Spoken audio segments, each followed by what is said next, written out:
Hello there. Really cold weather is taking hold in North America, but there is only one place to start this evening, and that's here in Alabama in the United States. This was Sunday where we had numerous deadly tornadoes, and the trail of destruction that you can see here has been described as catastrophic.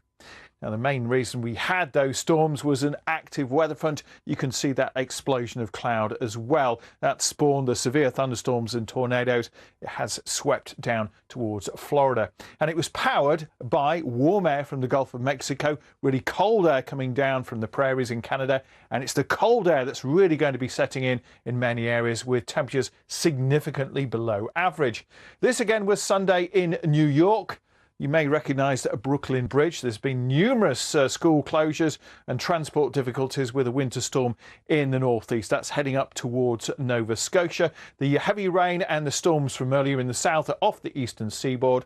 A lot of places are dry, but it is really cold and much colder than it should be at this time of the year. A significant drop in temperature, and with all that snow across the north and into New York and Boston, it remains very cold as well, and that cold and the snow will stick around. Eventually, from Wednesday onwards, temperatures will start to rise just a little bit.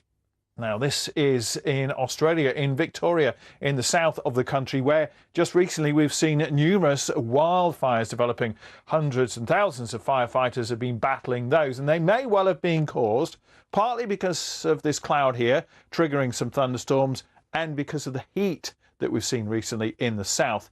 Now, that heat is coming to an end for a while. We've got cooler southwesterly winds coming in from the Great Australian Bight, and so temperatures are already dropping away in Adelaide, in Melbourne, and particularly in Hobart. We've got a bit of rain to actually move through and head its way up towards Sydney. For New Zealand, it's actually going to be a much warmer week than it was last week, but for Sydney, you can see how the temperatures are going to drop as that rain clears away. We should see a recovery in temperature for Melbourne and Adelaide, and even into Hobart as well, but it won't be as hot as it has been.